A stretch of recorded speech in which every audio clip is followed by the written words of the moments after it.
I remember the exact second everything went black. One moment I was standing in my parents' living room clutching the edge of the table to steady my breath, and the next my father's hand cut through the warm lamplight and cracked across my face so hard my skull ricocheted off the corner of the oak cabinet. The sound was sharp and shocking, a hollow thud swallowed by the quiet hum of Christmas music on the radio. It was Christmas Eve, 7:48 p.m. in Portland, Maine. Outside, snow drifted past the window in slow, peaceful spirals, but inside that house, the air was frozen and poisonous. My father towered over me, his breath carrying the sharp bite of whiskey. His face was twisted in the same familiar fury I had known since childhood. He shouted that I lived off them, that I owed them, that I was ungrateful. His voice cracked like a whip in the small room as he demanded that I hand over my bank password. He acted as if he had the right to own every part of me, even the parts I had fought years to reclaim. My mother hovered near the doorway, arms crossed tightly, her eyes darting toward the window as if terrified the neighbors might see the truth behind our perfect Christmas decorations. When my father stepped closer, I backed up until my shoulder blades pressed against the edge of the cabinet. My hands trembled, but my voice stayed level. I told him he had no right to demand access to my money. I told him I did not owe him anything. I told him I would not give him a password to anything of mine. For a split second, his expression froze, and I knew I had crossed the invisible line he had drawn long ago. Then his fist came toward me with the kind of force that does not match an argument, but a lifetime of resentment. My jaw snapped sideways and the room jerked violently. The edge of the cabinet slammed into the back of my head. A bright white flash exploded behind my eyes, and the floor rushed upward to meet me. For a few seconds, I was aware only of the cold wood beneath my cheek and the sound of my heartbeat pounding inside my skull like a distant drum. My vision pulsed in and out in waves until shapes began forming again. My mother's voice cracked through the haze, sharp and panicked. She did not shout out of concern for me, but out of fear of what others might see. She yelled to get me out of sight before anyone noticed. She ordered my father to drag me to the back before the neighbors across the street could see me through the window. Hands grabbed under my arms, rough and impatient, and I felt myself being lifted and pulled across the floor. My legs scraped against the wood planks as my father muttered curses under his breath. The sound of the basement door opening reached me through the ringing in my ears. My mother hurried ahead to switch on the dim bulb at the top of the basement stairs. I heard her whisper something about how I needed to be taught a lesson. My father pushed me forward, and my body stumbled down the first 3 wooden steps. Pain shot up my spine when my knees hit the edge of a stair. Before I could steady myself, my father shoved me again, forcing me down the rest of the short stairway until I landed heavily on the cold concrete floor. The air in the basement was dense and frigid, colder than the winter night outside. I tried to push myself up, but dizziness blurred the edges of everything. My mother's shadow appeared at the top of the stairs. A small metal lock clicked shut, echoing down the narrow space. She slipped an old padlock through the latch on the outside of the door. She made sure I saw it before she spoke. She told me I needed to think about how to behave like a decent daughter. She told me I needed to learn humility. Then, she turned away and the light above me went dark. I lay on the concrete, my cheek pressed against the cold surface, my heart hammering against my ribs, and the pounding in my skull reminding me that I could easily lose consciousness again. In that moment, I did not think about escape or revenge or even survival. I thought only of the familiar ache in my chest, the same hollow grief I had carried since childhood, the grief of knowing that the people who were supposed to protect me had always been the ones who hurt me the most. But what they did not know was that the daughter they tried to break was no longer the powerless girl they remembered. What they did not know was that the woman lying on the basement floor had the power to take back everything they believed they controlled. What they did not know was that with a single signature, I could reclaim the very house they had just locked me inside. I grew up in that same Portland house, the one that smelled of pine cleaner and simmering stews in winter, the one decorated every year with perfect white lights to impress the neighbors, the one my mother insisted was the picture of a respectable American family. Yet behind every closed door, behind every carefully staged holiday photo, behind every sweet pie cooling on the windowsill, I lived a life built on quiet dread. I was the scapegoat child, the one who absorbed the blame for anything that went wrong in the Hart household. If my brother Dylan got a bad grade, it was because I distracted him. If my father lost his temper at work, it was because I caused stress at home. If my mother burned dinner, she would shout that I had asked too many questions and thrown her off. From the age of 10, I was assigned chores that piled higher than the laundry basket in the hallway. I vacuumed every room twice a week, scrubbed the bathroom tiles with a stiff brush, dusted the blinds, polished the wood floors, and raked the leaves until blisters formed across my palms. Dylan, 2 years older, lounged on the couch playing video games without a hint of guilt. When I asked why I had to do all the work, my father replied that boys had more important things to focus on. My mother said girls needed to earn their place in the world. I learned not to argue. Arguing only made things worse. If my voice rose even half a tone, my father would grab my arm, squeeze too tightly, and march me toward the basement door. That door became the punctuation mark to every disagreement. If I spoke out of turn, the basement. If I forgot a chore, the basement. If I asked why Dylan never had to help, the basement. The first time I was locked down there, the cold scared me more than the dark. The basement was not finished, just concrete floors and shelves lined with dusty boxes, old holiday decorations, and a few broken appliances. The air smelled of mildew and oil from the furnace. I had to curl up in a corner and wrap my arms around my knees to stay warm. I was 11. My mother told me afterward that the punishment was meant to teach obedience, and if I respected their rules, I would not have to return. But the basement became a routine, a tool part of the rhythm of my childhood, as familiar as brushing my teeth before bed. When other kids at school drew pictures of their families all smiling together under big suns and rainbows, I drew pictures of stairways. I drew doors. I drew little stick figures in cold rooms. I did not show them to anyone. At school, I kept quiet, studied hard, did everything I could to be invisible. I became the girl who sat in the back of class, the girl who finished assignments early, the girl who pretended she had forgotten her lunch so she would not have to eat the sandwiches my mother made with passive-aggressive love. Teachers sometimes asked if everything was all right at home, but I always smiled and said yes. I knew no one would believe the truth. Dylan was the golden child, the boy who could do no wrong.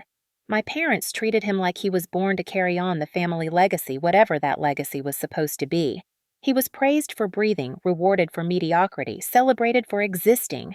He bragged about his minor achievements as if they were heroic acts, and my parents encouraged it because it reinforced their narrative that he was destined for greatness while I was destined to be the family burden. When Dylan pushed me down the porch steps at 13 and claimed it was an accident, my parents lectured me for overreacting. When he stole money from my allowance jar, they blamed me for leaving it out. When he crashed the old family car at 17, they said I must have distracted him on the drive to school, even though I had not even been in the car.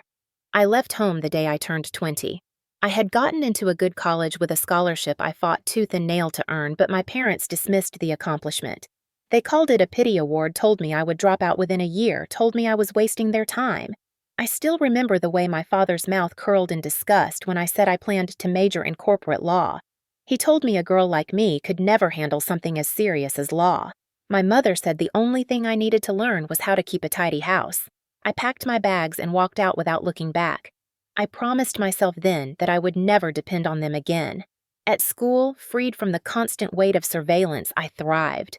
I studied until my eyes blurred, earned internships, impressed professors, and discovered that I was far more capable than my childhood had allowed me to believe.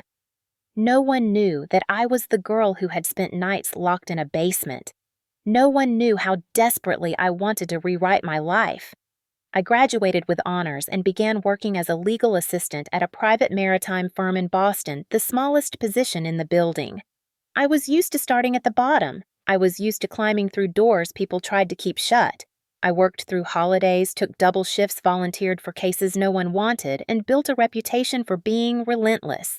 That was how I met Richard Hale, the founder of the company. He was older, sharp-minded, and had no patience for incompetence, but quickly noticed my work ethic. Over time, he entrusted me with sensitive documents, high-stakes negotiations, and eventually the inner workings of the firm. When he retired, he quietly transferred a portion of his private shares to me, a reward for the years I had given him. Then he transferred more. Then he made me chief operating officer. No one outside the company knew who I was, and that anonymity, that invisible power, became my shield. I learned that sometimes the most powerful people are the ones no one sees. My family never asked about my career. They assumed I was barely scraping by.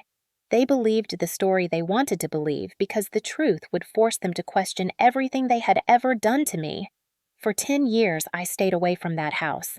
For 10 years, I built a life brick by brick, silently, carefully determined never to return.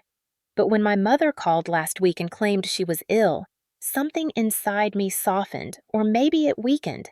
I thought people could change. I thought age might soften sharp edges. I thought time might heal. I was wrong. They had not changed at all. They had only gotten better at pretending. Now, lying on the basement floor again after all these years, I realized something else. They had underestimated the wrong person, and this time I was not the powerless girl they once controlled. The call came 5 days before Christmas, just after I finished reviewing a contract revision for an upcoming acquisition. I was sitting in my Boston apartment, the one filled with quiet beige walls and soft lamplight that never reminded me of home, when my phone buzzed with my mother's name. I almost let it ring out of habit, but something in me paused. My mother rarely called unless she wanted something. That was the rule of our relationship. When I answered, her voice sounded thin, trembling in a way that was unfamiliar. She said she had been getting severe headaches, that she might have to go to the hospital, that the doctor was concerned. Her tone had an urgency that tightened the space behind my ribs. Even with everything she had done to me, the thought of her alone in pain stirred something old and fragile in me. She said she needed me home. She said she did not trust Dylan to handle anything important. She said she needed me specifically. I wanted to ask why she was calling the child she had treated like a burden for decades, but I swallowed that question and instead asked when she wanted me to come. She said she needed me as soon as possible. I told her I would drive up in 2 days. The drive from Boston to Portland was coated with snow.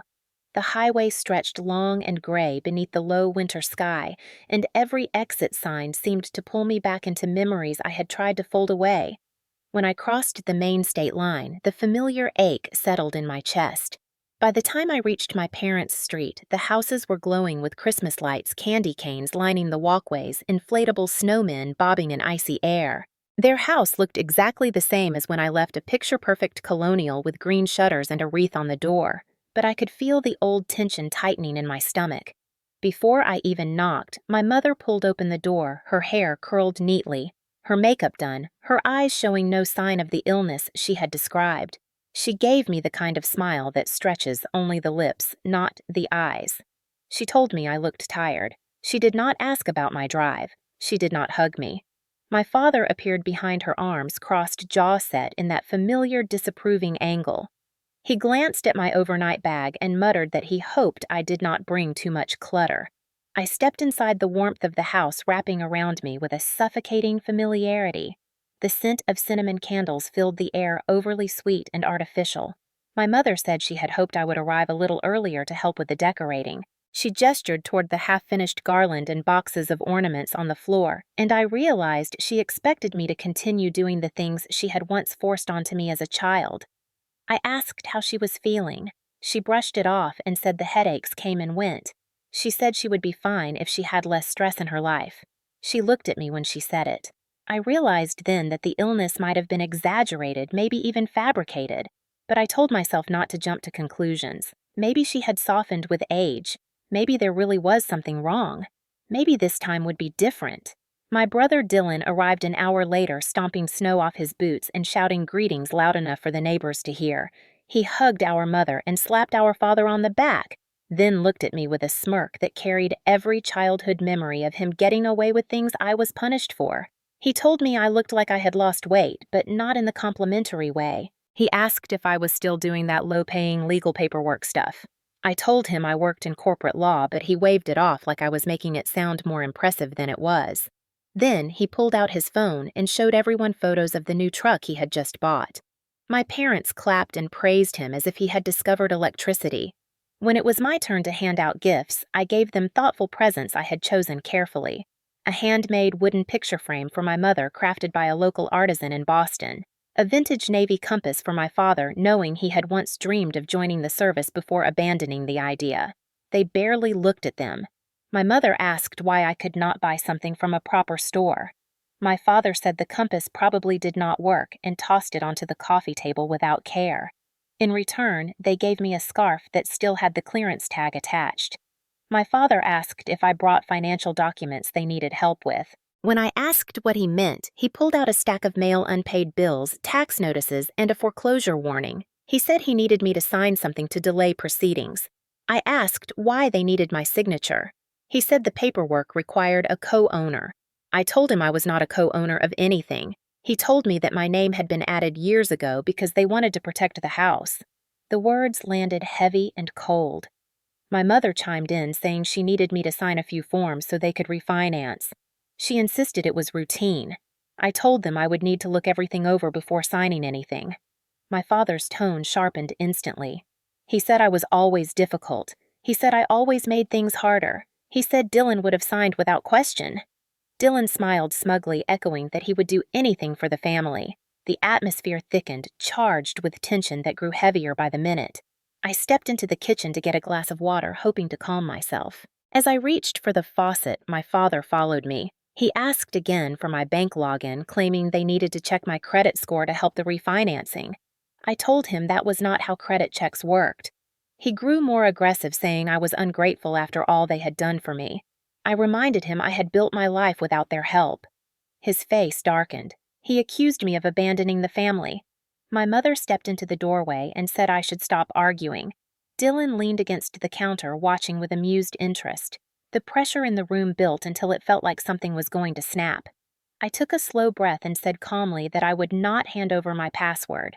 That was the moment the temperature in my father's eyes shifted, the moment his anger teetered into something more dangerous. The moment that led directly to the blow that knocked me out and sent me tumbling back into the life I thought I had escaped forever. When consciousness finally crept back in, it came in fragments like shattered pieces of glass drifting into place. At first, I felt only the cold. It seeped into my clothes, into my skin, into the bone beneath. The chill was so sharp and relentless it felt almost alive, creeping through me with teeth made of ice. My eyelids fluttered open to a blur of shadows. The first thing I recognized was the concrete floor pressing against my cheek. It was rough, uneven, and bitterly cold. I pushed myself up slowly, though my arms trembled violently. My head throbbed in sync with my heartbeat, each pulse a hot spike in the back of my skull from where it had slammed into the cabinet upstairs. For a few seconds, I did not even remember where I was. Then the air around me told the story. It was the unmistakable smell of old basements, a mixture of oil dust, cold earth, and rust. I knew that smell better than I wished I did. When my vision cleared, I saw the familiar outline of the old furnace against the far wall. The wooden shelves stacked with boxes of holiday decorations, old paint cans, and pieces of furniture no one had bothered to fix. The single bulb above the stairs flickered faintly before going dark, leaving only the faintest glow from a small rectangular window near the ceiling. Snowflakes drifted past the frosted glass, catching what little light seeped through. I tried to stand, but my knees buckled. My palms slapped the cold concrete as pain shot through my ribs. My head throbbed again. I sat back and breathed slowly until the room stopped spinning. Nobody came down to check on me. Nobody asked if I was hurt. Nobody said my name. The only sounds were the creaking of the old pipes overhead and the distant murmur of voices from the kitchen above. A wave of nausea rippled through me as everything clicked back into place. Christmas Eve. My parents. The fight. My father's fist. The stairs. The lock snapping shut. It had happened again. After all these years, they had dragged me back into the same punishment they used when I was a child. The basement had always been their preferred tool.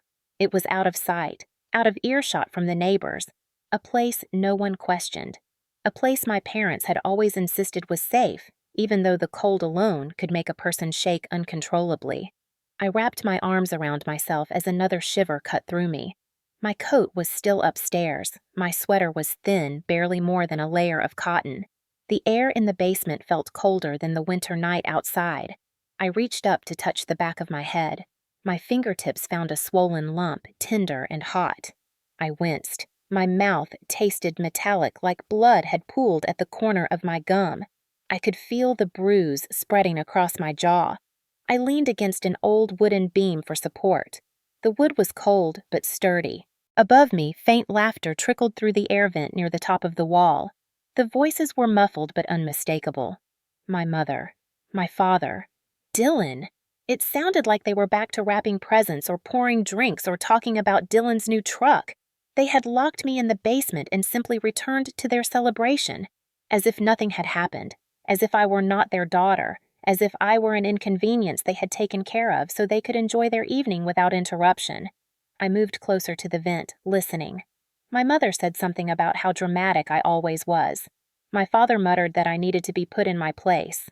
Dylan laughed under his breath and said I was probably sleeping or pouting. His voice had aged, but the cruelty in it had not changed at all. The words washed over me, familiar and cutting. They said them casually, with the ease of people who believed they were right. The people above me had never questioned their treatment of me. They believed I deserved it. They believed I had always deserved it. I forced myself to breathe slowly to keep the panic from rising. The cold was sinking deeper, numbing my fingers until they tingled painfully. I could see my breath when I exhaled. I needed warmth, even a little. My eyes scanned the basement until they landed on the exposed copper pipes near the furnace. One pipe carried hot water and a faint warmth radiated from it. I pressed my hands against it. The heat was mild, but enough to keep the blood moving through my fingers. I stayed there, crouched by the pipe, trying to think. Trying not to cry. Trying not to let fear take over. As I steadied myself, memories from childhood flickered in my mind. The first time I had been shoved into this basement was after I questioned why Dylan got a larger Christmas present. My father had called me ungrateful and dragged me by the arm to the stairs. My mother had said I needed to learn not to ruin the holiday. Back then, I had been so small I could barely reach the window. I sat in the same corner where I sat now, hugging my knees, waiting for any sound of the lock turning. It never came quickly. Now, years later, even as a grown woman, the same cold sank into my bones. The same helplessness breathed down my neck. But something else lived in me now, something I had not possessed as a child. Strength, knowledge, autonomy, a life beyond this house. Above all, the awareness that I was no longer dependent on anyone, especially not them. I pulled my phone from my pocket with numb hands. The screen flickered but stayed dark. The cold had drained the battery. I pressed it against the warm pipe, hoping to draw enough heat into it to spark a few seconds of power later. As I crouched there, I whispered to myself that this was temporary, that I was not trapped the way I once had been, that I was not the powerless girl they used to lock down here for speaking too honestly or standing too straight. I told myself to stay awake, to stay alert, to wait for the moment I could escape. I stared at the locked door at the top of the stairs, its old hinges rusted and slightly crooked. I examined the wooden frame, the weak bolt the gap at the bottom. I knew this basement like an old scar on my body. I knew its weaknesses, and as the cold tried to swallow me whole, the truth settled firmly inside me. They had locked the wrong woman in the dark. While the cold pressed into my bones downstairs, the world above me carried on as if nothing had happened. The faint vibrations of footsteps and shifting chairs drifted through the wooden beams overhead, each one a reminder that life upstairs had resumed without hesitation. I could hear bursts of laughter, the clinking of glasses, and the upbeat jingle of holiday music echoing faintly through the vents. It was surreal listening to the celebration continuing only a few feet away while I sat in a freezing basement nursing bruises and fighting to stay conscious. The Hart family had always been experts at maintaining a perfect exterior. They could perform normalcy like seasoned actors, switching on cheerful voices and gracious smiles the moment an outsider entered the home. Even now, after dragging their grown daughter to a basement and locking her in, they returned to their routine with disturbing ease. The sound of my mother's voice filtered down through the air duct above me. She sounded lively, almost cheerful hosting, as though she had not told my father to hide me away minutes earlier. She told someone that dinner had turned out beautifully this year, better than expected.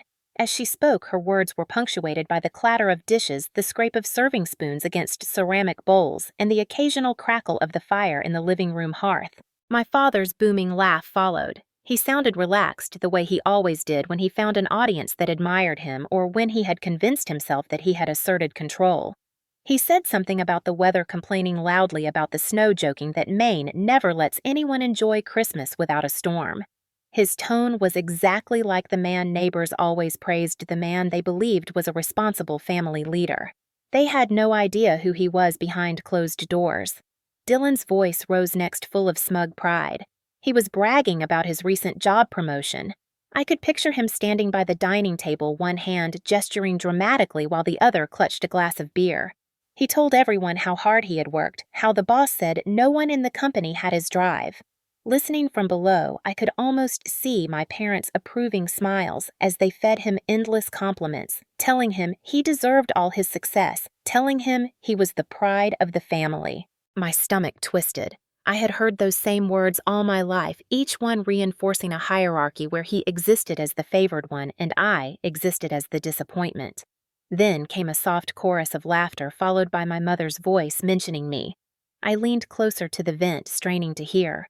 She said that I was probably sleeping somewhere because I tired easily. Someone asked where I had gone. My mother said casually that I had stepped out to rest because I could not keep up when things got busy. She spoke with the same dismissive tone she had used for years, the one that reduced me to something fragile and incompetent, an embarrassment she constantly had to justify. My father joined in chuckling that I had always been dramatic. He said I was probably sulking because I did not like being reminded of responsibilities. He said I had never been good with pressure. He had no idea that I was hearing everywhere.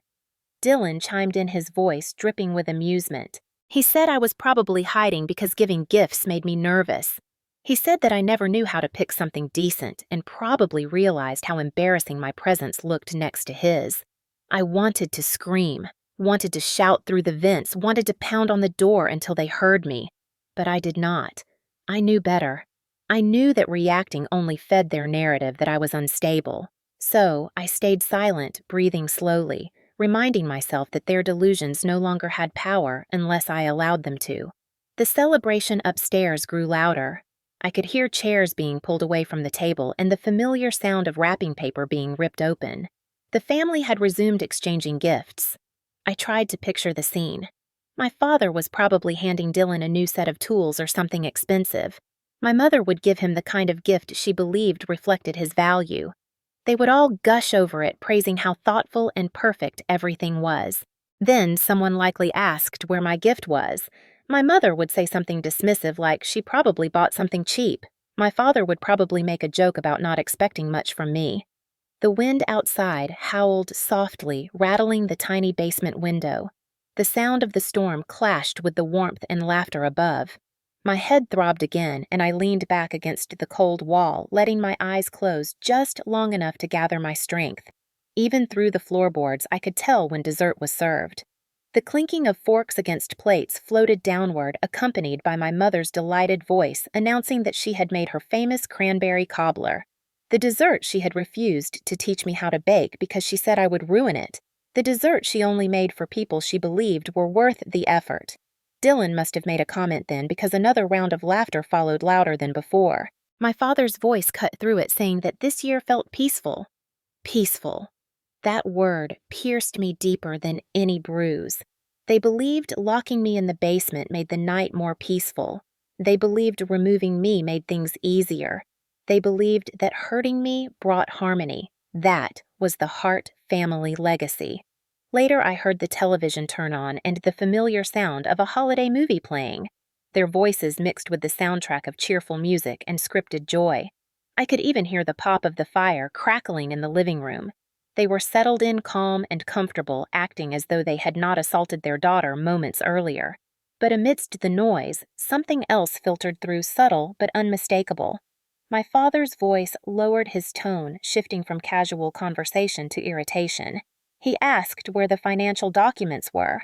My mother answered quietly, and Dylan grumbled something about me being unreliable. My father said again that I needed to sign the papers.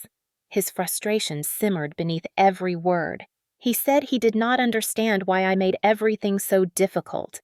My mother murmured an agreement, then reminded him that I always acted out when asked to help. I pressed my hands against the warm pipe again, letting the slight heat keep me awake. My mind felt clearer with each passing minute despite the chill. Their voices above became background noise as something inside me began to awaken. A realization started to take shape, a truth I had not fully embraced until now. They were desperate for my signature. They needed me. They had dragged me here under false pretenses. They had locked me away to force my compliance. But they did not know the full truth. They did not know the position I held. They did not know the power I had built. They did not know that the one person they had tried to control was the only person who could change everything. And soon they would learn. While my family laughed upstairs, wrapped in their own self-created mythology, where Dylan was the hero and I was the disappointment, the truth of my real life existed far from Portland, Maine, and absolutely nowhere within the boundaries of what they imagined. They had always believed I barely scraped by floating from one low-paying job to another, always on the verge of needing their reluctant generosity. They never questioned why I never asked them for help. They simply assumed weakness. They never asked why I did not visit. They assumed resentment. What they never considered was that maybe I had built a life so far removed from them that their approval no longer mattered.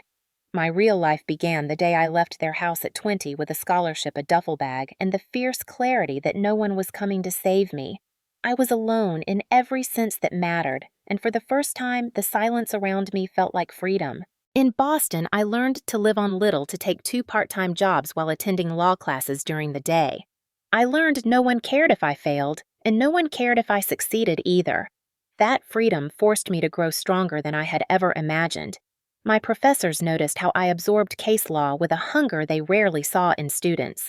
I had lived the consequences of power imbalance all my life, so understanding corporate structures, legal loopholes, and contractual obligations felt natural to me. I understood instinctively what leverage meant. I understood what control looked like when used to harm, and I understood better than anyone what it meant to reclaim it. The day I walked into Hale Maritime for a small internship was the day everything began to shift. I was just a legal assistant, then one of the many filing paperwork and drafting small internal memos for supervisors, but I read everything. Every contract, every lawsuit, every acquisition.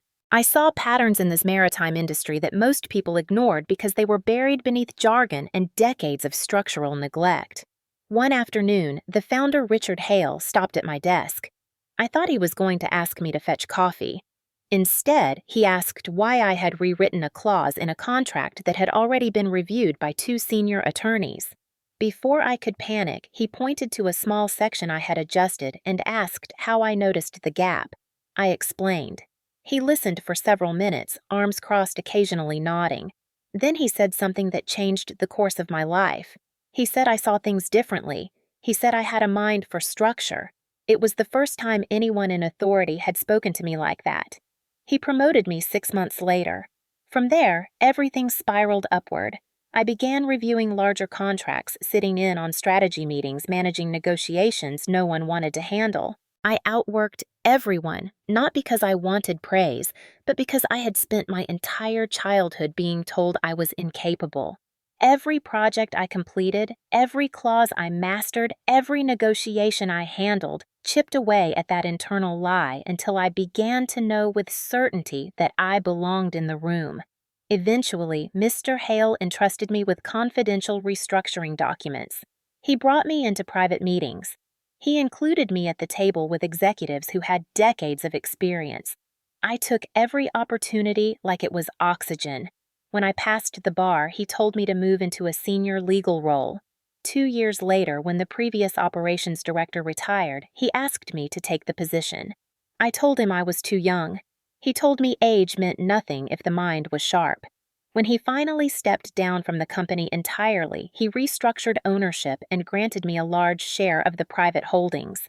It was more responsibility than I imagined my life would ever hold. He made me chief operating officer soon after. My name existed on no public lists, no press releases, no executive announcements. At my request, my title stayed within the company walls.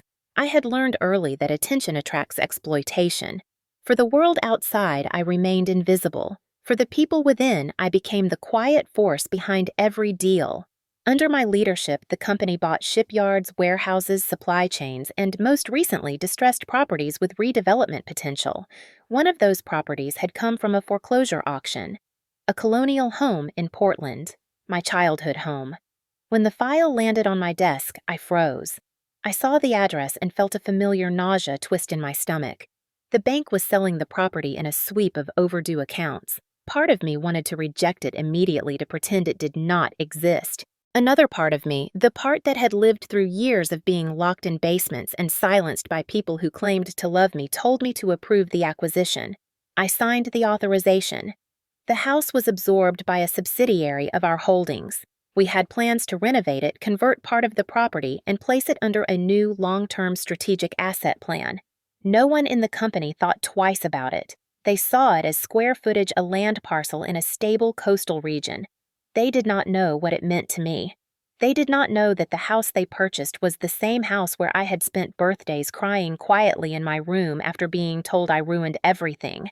They did not know it was the place where I learned to walk on eggshells so perfectly, I forgot how to walk any other way. They did not know it was the place I promised never to return to, and yet I had returned. Not because I wanted to reconcile, but because I believed foolishly that people change with time. That parents learn. That age softens what was once harsh. Instead, I walked into a trap carefully crafted by people who never intended to treat me differently. They needed my signature on their financial documents, needed access to my credit, needed to use me to hold on to the house they were already losing, a house that no longer belonged to them, a house that legally belonged to my company, and by extension to me. I sat in that freezing basement with the faint warmth of a hot water pipe against my palms, realizing just how deep their desperation ran. They had no idea that the daughter they belittled had become the one person who held their future in her hands. No idea that I could reclaim the very walls built around me as a prison. No idea that I was not the powerless girl they remembered, but a woman who had rebuilt her life piece by piece until she no longer resembled the child they had broken. As another round of laughter echoed from above, something inside me solidified. They thought they had locked me in the dark. They had no idea I had brought my own light. The longer I sat in that icy basement, the more the cold wrapped around me like a living thing, crawling under my skin, tightening its grip until my whole body shook uncontrollably. My fingers had turned stiff and numb, and every breath came out in a thin white cloud as if the basement itself were swallowing the heat from my lungs. I pressed my palms harder against the warm copper pipe, clinging to it like a lifeline. Slowly, painfully, sensation began to creep back into the tips of my fingers. My phone was still dead, the screen dark as a piece of slate, but I kept it against the warm metal, hoping it might gather enough charge to spark to life for a few seconds. I whispered a small plea into the cold air, even though no one could hear me. The quiet pressed in from all sides, broken only by the muffled sounds of celebration above me. Their voices rose and fell through the vent. Every laugh, every clink of a glass, every casual insult burned into me with the same sharp clarity as the bruise on my jaw. Minutes felt like hours until my phone buzzed weakly against the pipe. The vibration startled me so much I dropped it onto the concrete. My heart jerked into my throat. The screen flickered dim and ghostly, the battery symbol barely glowing red. I pressed the side button with shaking hands. A grainy sliver of light filled the screen, enough to show one new voicemail. Only one. From Marcus, our CFO. My pulse quickened. I tapped the play button and brought the phone to my ear. His voice came through thin and crackling, breaking in and out because of the cold and the weak battery. But I heard the worry. I heard the urgency. Emily, I cannot sign the documents in your place. State law requires the actual property owner present. We need you here tomorrow morning. The house needs your signature." My breath caught. For a second, I thought I had misheard him, but he repeated it more clearly this time. "The house. My parents' house." He continued, speaking, his voice a mixture of confusion and concern. "The bank transferred the deed. It is already under Hart Maritime Holdings. You are listed as the company's primary signatory for all asset acquisitions in Maine. We need you here to finalize the confirmation of ownership." My pulse throbbed so loudly I could feel it echoing through my bruised jaw. I had so many responsibilities at the company, so many properties, so many moving parts that I had not connected the dots. I had approved the purchase of my childhood home without looking through the fine details. And now, to seal the transfer, I had to sign in person. "Tomorrow." Marcus's voice shifted. He sounded nervous. "Emily, are you all right? We have been trying to reach you for hours." "You always respond." "Always." I swallowed hard. My throat felt shredded from the cold and from the impact of the earlier blow. I pulled the phone closer and whispered with what little strength I had left. "Marcus." My voice cracked. "I am not fine. I am being held in a basement." Silence filled the line for a moment, so sudden it felt like the air had frozen. When he spoke again, his voice was sharper, more controlled, the voice he used in emergencies. "Who is holding you?" "My parents. They attacked me, locked me downstairs." I heard him inhale short and sharp. "I am calling the police right now. Stay where you are." I shook my head instinctively before remembering he could not see me. "Do not call yet, please." His silence held a different tone this time, one that hovered between disbelief and anger. Finally, he said in a low, deliberate voice, "Emily, this is unlawful imprisonment. This is domestic assault. You could be seriously injured. You need immediate help." I squeezed my eyes shut, swallowing the rising wave of pain. "I know, but I need to walk out of here myself. I need them to see it. I need to take that power back." There was another long silence, but not the cold kind. This one was filled with understanding. Marcus had known me long enough to recognize the meaning behind my words.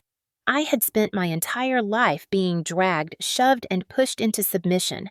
I was not going to be rescued like a victim. Not this time. He exhaled slowly. "Tell me what you need. I need time. I need sunlight. I need warmth.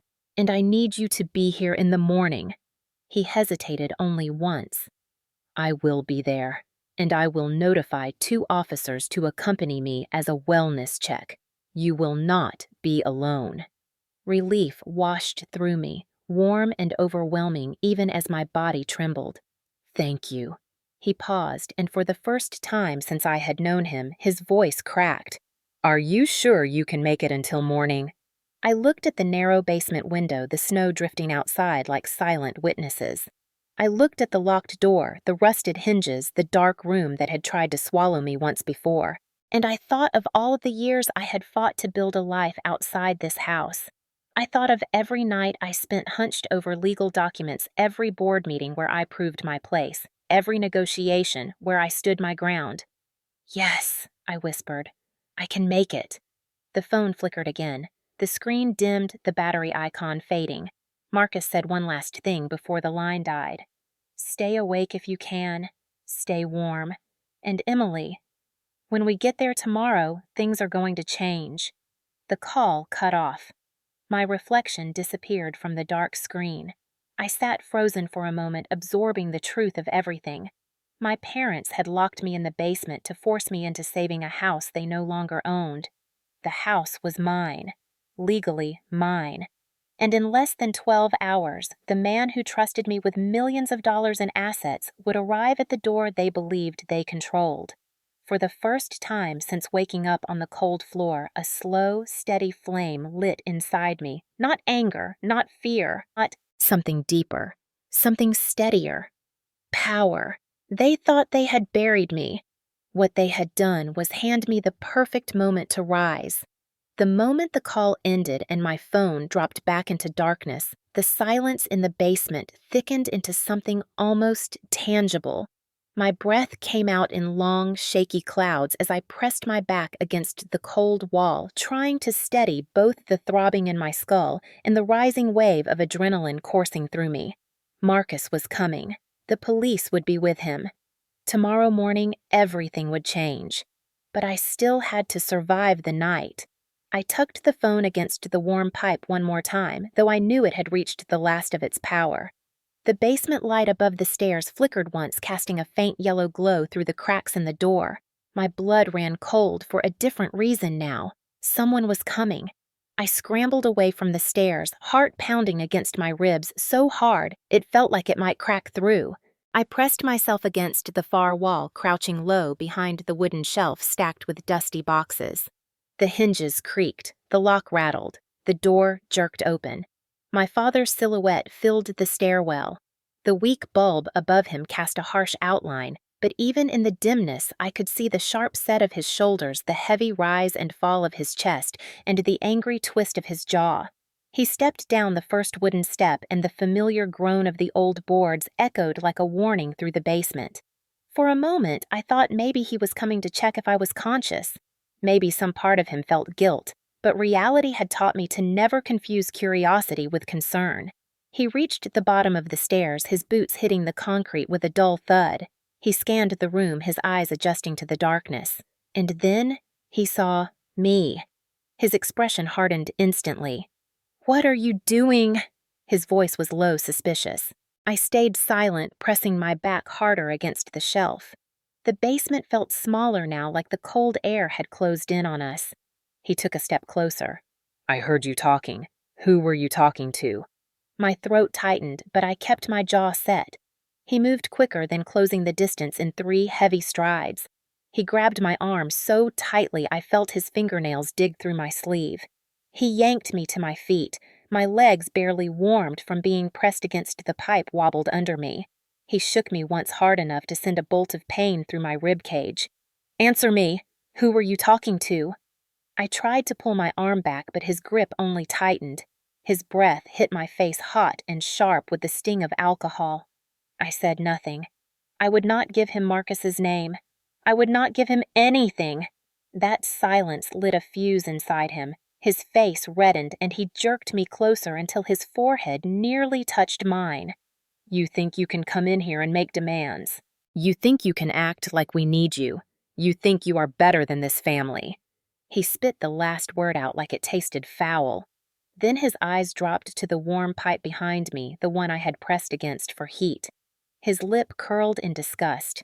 "And what is this? You trying to overheat the place? Wasting electricity."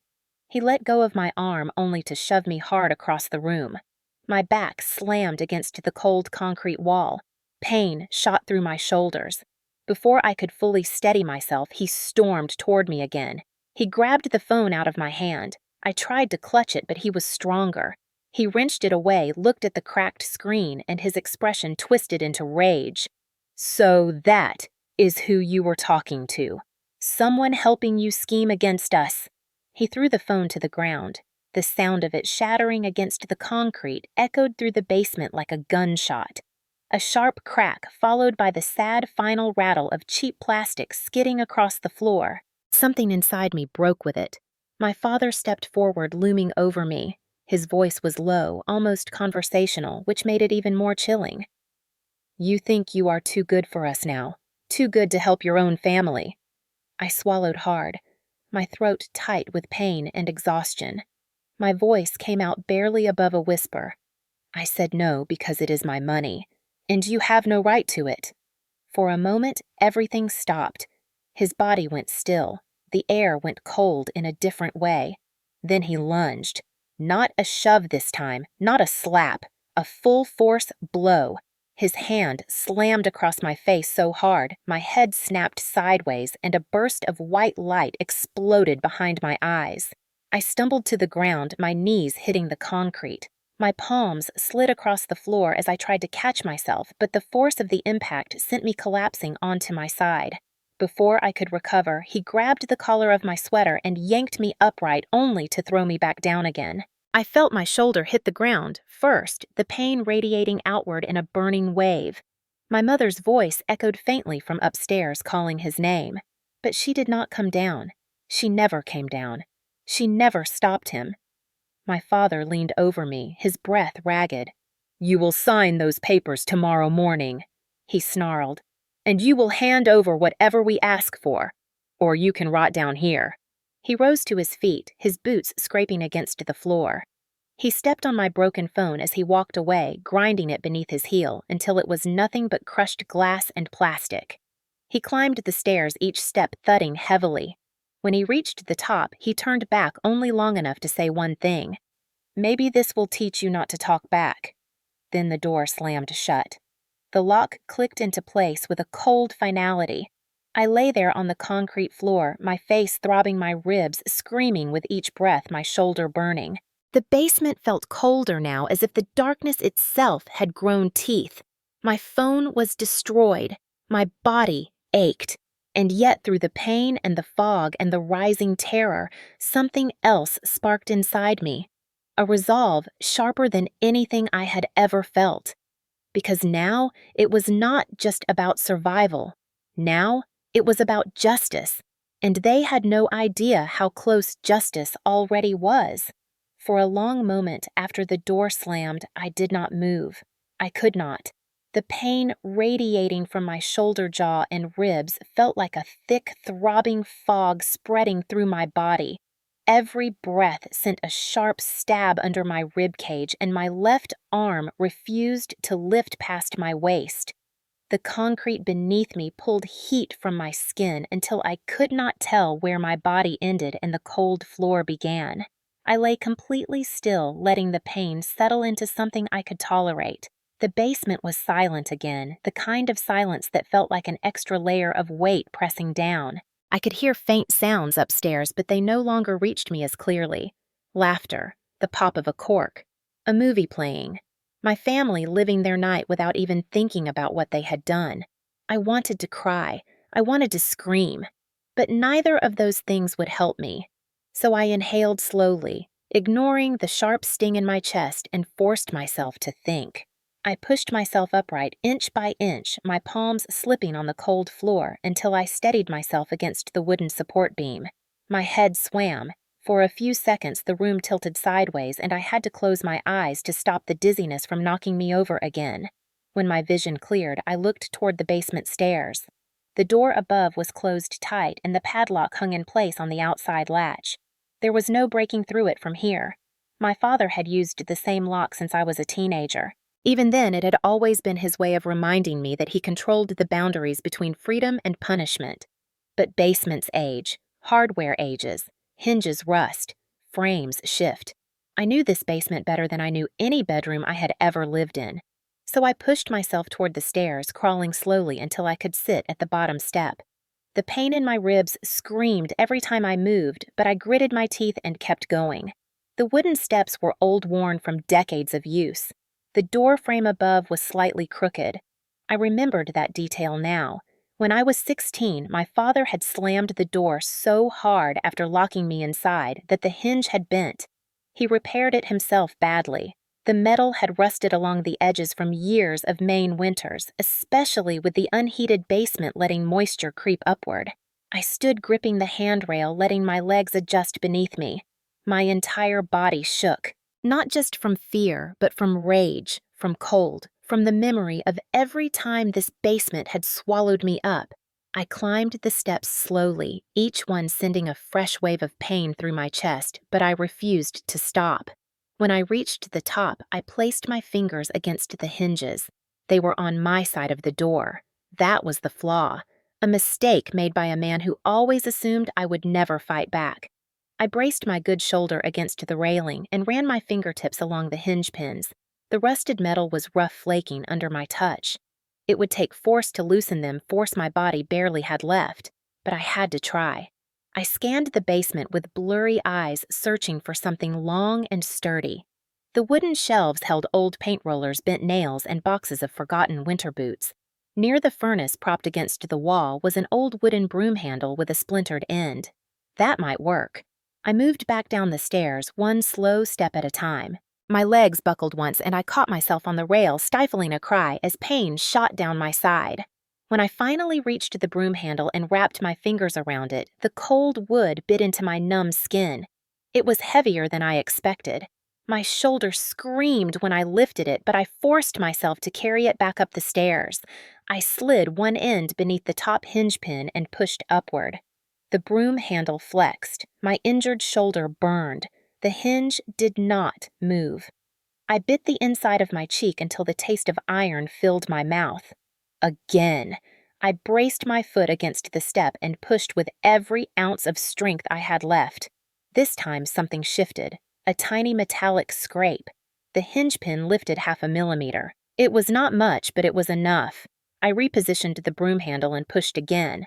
The metal groaned. Another fraction of movement. I kept going, my breath coming in sharp, uneven gasps. My arms trembled violently and spots danced in front of my eyes, but I refused to let go. After what felt like an eternity, the hinge pin loosened enough that I could grip it with my fingertips. I pulled. The rusted pin scraped upward slowly, painfully, until it came free. I held it in my shaking hand, staring at it in disbelief. One down. The second hinge pin took longer. My body was failing. My knees shook, and twice I nearly slid down the steps. But the same stubbornness that had carried me through law school, through sleepless nights of drafting contracts, through rebuilding a life from nothing, roared back to life. I pushed and pushed and pushed. When the second pin finally slid free, I almost collapsed. My chest ached with each breath, my head pounding so hard I could barely think. But I was not done. I wedged my shoulder against the door, using my weight to force the unhinged side forward. The top corner shifted first, just a hair, but enough to let cold air rush through the seam. I pushed again, gritting my teeth against the scream rising in my throat. The frame creaked. The latch resisted. Then, with one violent shove, the door burst inward, slamming against the wall with a muffled crack. I stumbled into the kitchen hallway, gasping at the sudden warmth of the house. I leaned against the wall, dizzy and shaking, but I did not let myself collapse. Voices drifted from the living room. They did not hear me. Not yet.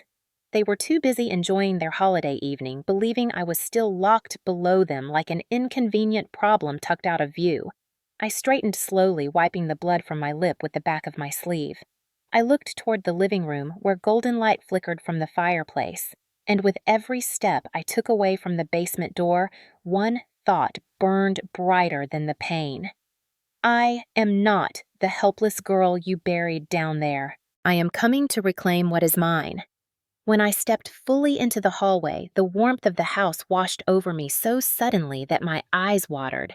My skin prickled as it thawed, sending painful pins of sensation down my arms and legs.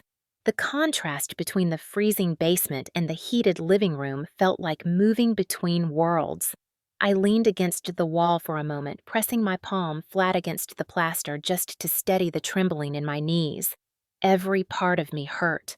My ribs throbbed with each breath. My jaw ached. My shoulder felt like it had been torn from its socket, but pain was no longer the thing keeping me still. Rage was. Not the explosive, blinding rage my father carried like a second skin, but a cold, deliberate, sharpened rage that had been building since childhood. From the hallway, I could see the edge of the living room. The warm glow of the fireplace danced across the hardwood floor. My mother stood near the mantel with a wineglass in her hand, her face relaxed and flushed. She laughed at something Dylan said, the sound bright and careless. Dylan sat on the couch legs spread comfortably, a bowl of caramel popcorn balanced on his lap, like nothing in the world troubled him. My father sat in his favorite recliner, a beer can resting on the table beside him. He looked relaxed, content, as if minutes ago he had not dragged his daughter down a staircase and beaten her until she could barely stand. The sound of my heartbeat filled my ears. My hands trembled, not from fear, but from adrenaline. Slowly, silently, I stepped into the doorway. None of them noticed at first. They were so absorbed in their own comfort in their own world that they did not realize the ghost they had locked in the basement had found her way back upstairs. My mother saw me first. She froze mid-sip the glass, hovering 0.5 inch below her lips. Her eyes widened in disbelief. The wine glass lowered slowly until it tapped against the mantel. Emily. Her voice cracked slightly, a tremor slipping through her calm facade. My father looked up next. His eyebrows shot up, then pulled together in irritation rather than shock. He set his beer down and rose halfway from his chair. "How the hell did you get out?" Dylan turned his smirk, dying instantly when he saw my face. I must have looked worse than I realized. Bruise blooming across my jaw. Split lip. Red marks along my neck from where my father had grabbed me. My sweater torn at the shoulder. My body shaking. I took another step into the room, and the wooden floor creaked beneath my feet. My mother took a single, involuntary step backward. My father's jaw tightened. That lock was on the outside. He stepped toward me as if ready to drag me back down the stairs again. I lifted a hand, palm out, not in fear, but in warning. "Do not touch me." My voice was steady, even though my ribs screamed when I drew breath. My father's eyes narrowed. "And what are you going to do about it?" He took another step. I stepped forward too, forcing myself to meet his gaze. Something icy and unfamiliar curled in my stomach.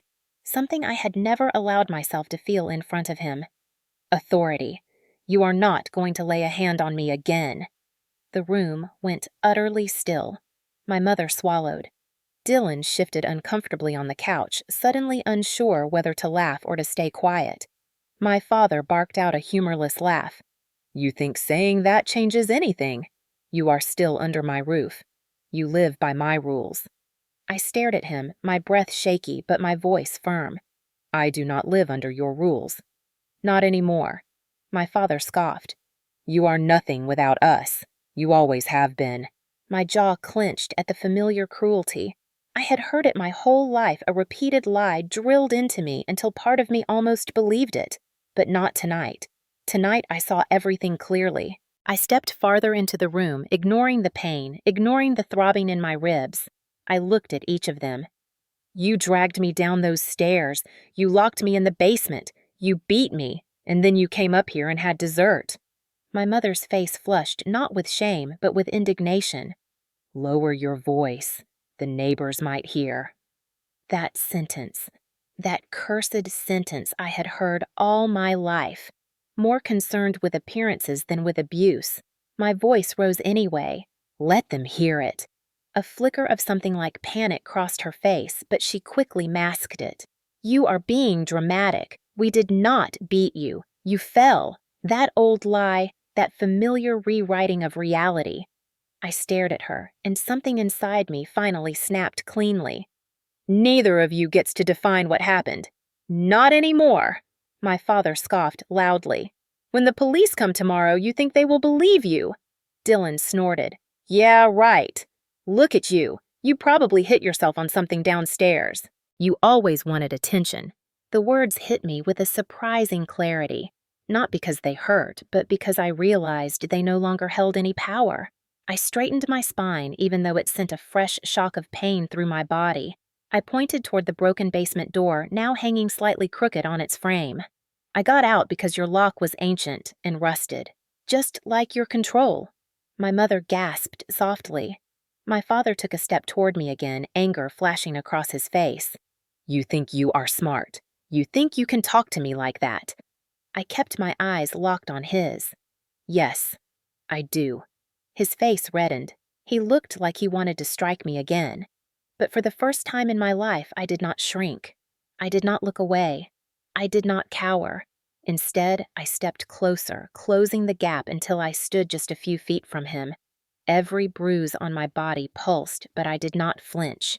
"You are going to regret this," he snarled. "When the officers come tomorrow, they are going to hear exactly what you have done," I said quietly. "And for once, they are not going to believe your version." He blinked, momentarily thrown. My mother stiffened. "Officers?" Dylan's eyes widened. "What officers?" I let the silence stretch for a moment, let the tension simmer until I could feel their unease like heat rising from the floor. Then I said it. "I have people coming in the morning. They know I am here. They know what you did, and they will be on this doorstep at dawn." Dylan shot a look at our parents' alarm flickering across his face. My mother opened her mouth, then closed it. My father's jaw clenched so hard I could see the muscles twitching. He tried to laugh, but the sound came out thin. "Who did you call?" I met his stare steadily. "Someone who actually cares if I live or die." That landed harder than any blow he had thrown. For the first time all night, he looked uncertain. Just for a flicker of a second. But I saw it. And I held on to that tiny fracture in his confidence like it was oxygen. I took a slow breath, steadying myself. "Tomorrow morning, you will finally face the consequences you have avoided your entire lives." The fire crackled behind them. The Christmas lights blinked softly. The room, once a sanctuary of their control, now felt like something else entirely. A place where their power was slipping. A place where the truth was about to break open. I turned away from them each step, sending pain shooting through my ribs. But I walked with my head high because for the first time since I returned to that house, I knew this night was not the end of my story. It was the beginning of theirs. The morning light cut through the frosted windows in sharp beams, turning the living room into a cold, unforgiving stage. The silence in the house was heavy thick with the quiet panic my family tried so desperately to hide. I sat at the dining table with a blanket wrapped loosely around my shoulders, every movement sending a sting of pain through my ribs. My mother hovered near the kitchen doorway, pretending to wipe an already spotless counter. My father sat stiffly in his recliner, tapping his foot against the hardwood floor. Dylan paced the living room, muttering under his breath. None of them spoke to me. None of them dared. They were waiting just like I was. The clock ticked toward 8 in the morning. Each second felt like something winding tighter in the room, something ready to snap. My father finally slammed his hand on the armrest. "No one is coming. You made it up. You always make things up." I kept my eyes on the window. I did not need to answer. Because at that exact moment, a car door slammed outside. Then another. Then the crunch of footsteps on frozen gravel. My mother's breath caught. My father stood hands balling into fists. Dylan froze mid-step. A firm knock struck the front door. My father glared at me, his voice low and venomous. "If you brought trouble into my house, Emily, you will regret it." I stood slowly, clutching the table for balance, and walked toward the front door. My bruises throbbed with each step, but there was a steadiness in my chest that surprised even me. I reached the door and opened it. 3 people stood on the porch, 2 uniformed police officers, and behind them, wearing a heavy navy coat and holding a thick folder of documents, stood Claire Sun, the chief financial officer of Hart Maritime Holdings. Her eyes widened with instant relief when she saw me. "Emily." "Thank God." She stepped forward, but one of the officers gently lifted a hand indicating they needed to speak first. "Morning, ma'am," the first officer said. "We received a report last night that you might be being held here against your will." My father swooped in before I could respond, his voice booming with artificial outrage. "This is ridiculous. She is our daughter. She is unstable. She ran off at night, and now she is trying to blame us for her own behavior." The officer turned his eyes toward me, not dismissive but assessing. "Ma'am, are you being held here against your will?" I met his gaze and spoke clearly. "Yes." My father barked a laugh. "She is lying. Ask anyone. She has always been dramatic."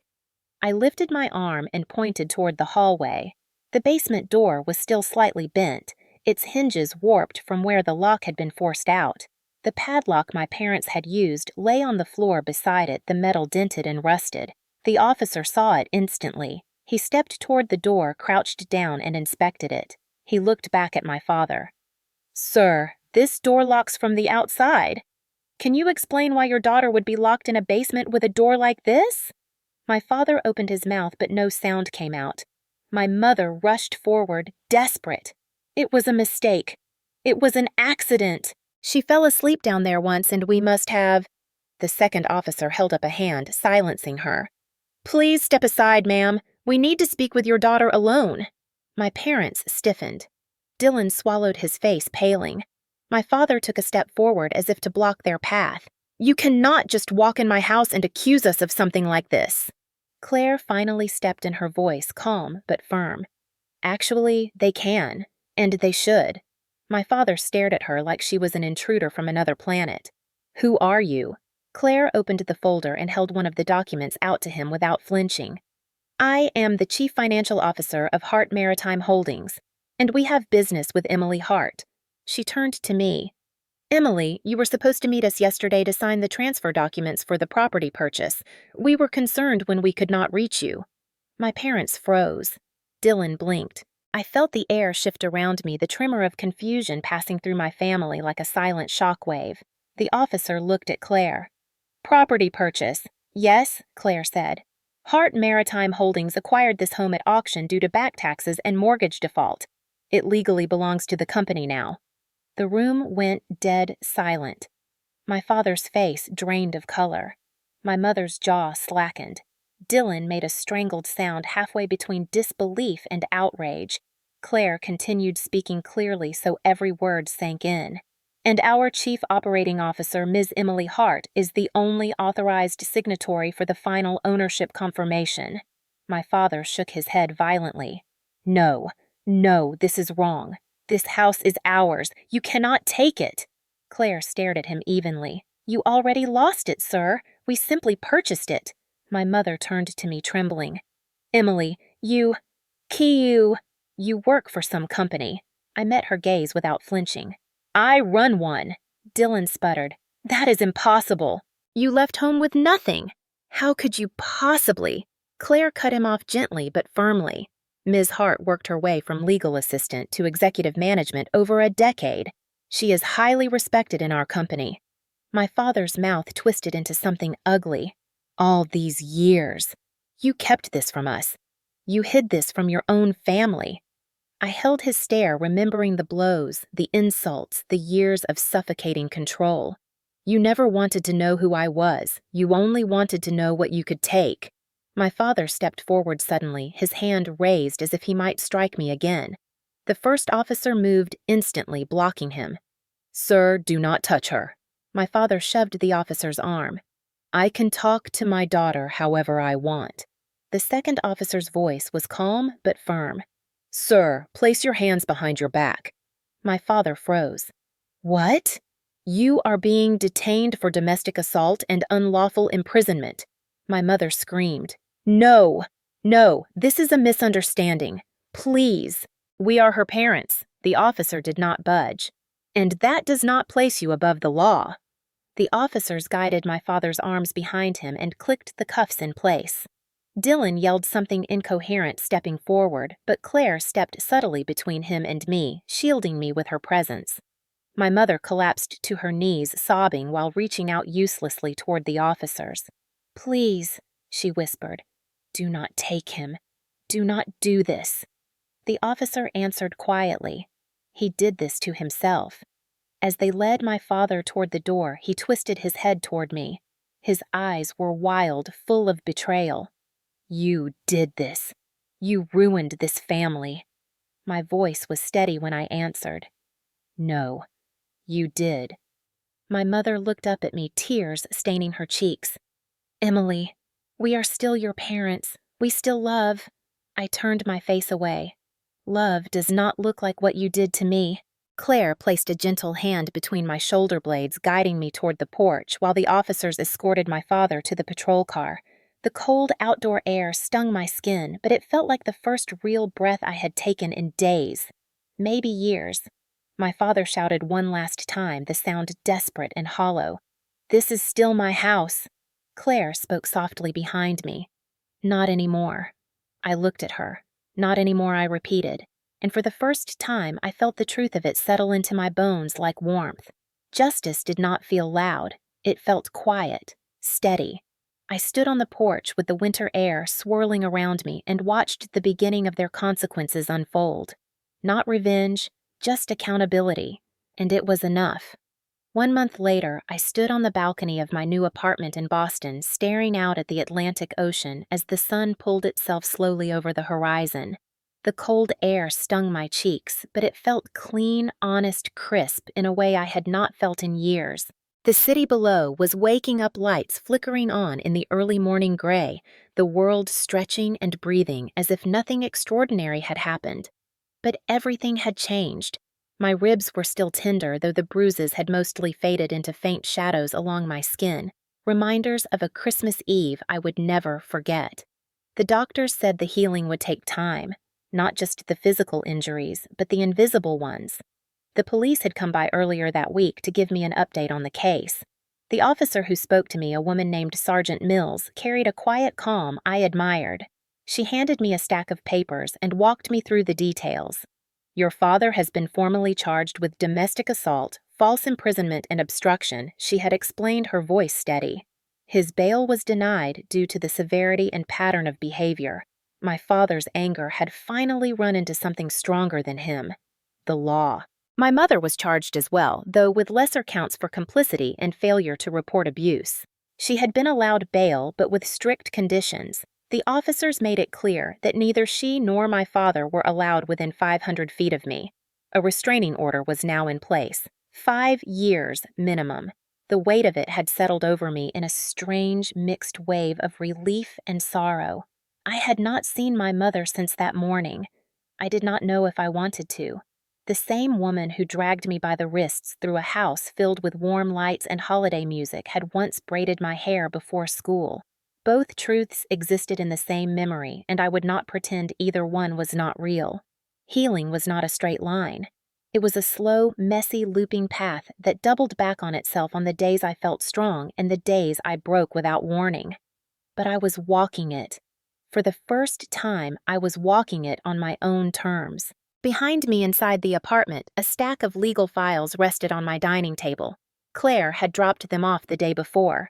A mix of property documents, transition plans, and corporate filings that now listed my name, Emily Hart, as confirmed owner of the home in Portland.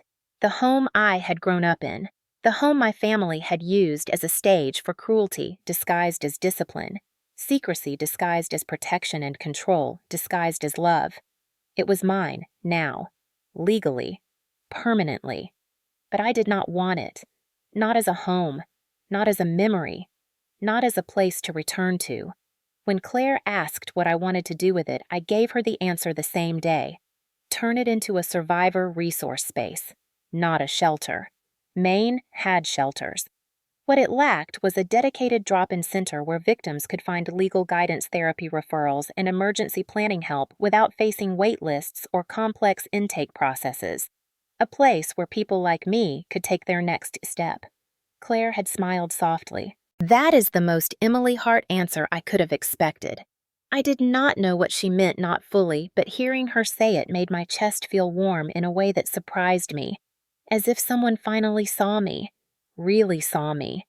Not as a burden, not as a tool, not as a disappointment.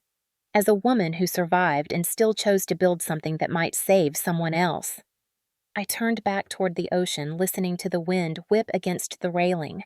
Somewhere in the distance, a gull cried out. Somewhere below, an early commuter slammed a car door. Life moved, the world spun, and I was still here, still standing, still breathing. I closed my eyes and let the air fill my lungs. For once, I did not feel the tightness in my chest that had followed me through most of my adult life. I felt space. Claire had encouraged me to take time off, but the truth was that returning to work had grounded me. My team had welcomed me back with warmth and subtle concern. Emails came with supportive notes. Meetings shifted to accommodate my recovery. The CEO himself stopped by my office one morning, hesitated, then simply said, "You are tougher than anything they threw at you." It was not meant to be profound, but the simplicity of it lodged itself somewhere deep inside me. Toughness was not loud. It was not aggressive or cruel or dominant. Toughness was what carried me out of that basement when every muscle in my body begged me to give up. Toughness was what allowed me to stand in my parents' living room, bruised and shaking but unwilling to shrink. Toughness was surviving what was meant to break me. Healing came in waves. Some nights I woke up with the image of the basement door slamming shut behind me, the darkness swallowing everything. Some mornings I struggled to breathe when I remembered my father's hand cracking across my face. But the difference now was that each memory ended with something else, something stronger. The moment I forced that door open, the moment the officer stepped inside the house, the moment my father's voice broke when he realized the consequences had finally arrived, and the moment I said the words I had never dared speak aloud. You never wanted to know who I was. You only wanted to know what you could take. That sentence had been the true turning point, not just for him, for me. I stepped back inside the apartment and closed the balcony door, rubbing my hands together to warm them. The kitchen smelled faintly of coffee. On the counter sat a manila envelope from the city of Portland addressed to me. Inside were updated zoning approvals for the new Survivor Center. I traced a finger over the embossed seal. A house that once imprisoned me would become a place of escape for someone else. A place where nobody would have to freeze on a concrete floor listening to a family celebrate upstairs. A place where the darkness would no longer belong to abusers. I sat on the couch curling my legs under the blanket, feeling the weight of the past month settle gently around me, not crushing me, not dragging me back, just existing, acknowledged. I whispered into the quiet room as if answering the ghosts of that basement. I am free. The words were small, barely a breath, but they were true, fully, undeniably true. For years, I thought I had to earn love by shrinking myself, by staying silent, by letting my family dictate who I was allowed to be. But love that required breaking myself was not love at all. It was captivity, and I had finally walked out of the darkness they forced me into. I inhaled deeply, letting the air expand in my chest. On the wall across from me hung a framed photograph I had taken years ago on a rare solo vacation. A coastline in Maine. Waves crashing against the rocks. I had kept it all these years without knowing why it mattered. Now I understood. Even then, I was trying to find my way back to myself. I stood once more and looked out at the daylight stretching across the city. My story did not begin in that basement, and it did not end on that porch when the officers led my father away. It continued here, stronger, sharper, mine. I whispered one last thought to the ocean beyond the window. They thought locking me in the dark would silence me, but it taught me how to rise. My voice did not shake. I did not look away. I did not doubt. I turned toward my future with steady steps. Freedom was no longer a dream. It was my life now. If you stayed with me until the end of this story, I want to speak directly to you now, not as a narrator or a character, but as someone who knows what it feels like to be underestimated, dismissed, or pushed into the shadows by the very people who were supposed to protect you. If you have ever been the quiet one at the table, the one whose voice was ignored, whose worth was questioned, or whose pain was brushed aside with a smile for the guests, then you already understand more of my journey than any plot twist ever could. And if you have ever lived through family cruelty that others refused to believe, if you have walked through a house that felt more like a battlefield than a home, if you have ever had to choose survival over belonging, then maybe this story reminded you that you are not alone. Some of you watching this right now might still be in your own version of that basement, standing in the cold, locked away by fear, guilt, manipulation, or the belief that you do not deserve better. But you do. You deserve safety. You deserve freedom. You deserve to breathe without waiting for the next blow, whether it is a fist, a word, or a silence that cuts deeper than anything else. And if nobody has told you this today, let me be the one to say it. You matter. Your story matters. Your voice matters more than any person who tried to crush it. And even if you think nobody sees your struggle, trust me, someone does. Someone listening right now has lived a version of your pain.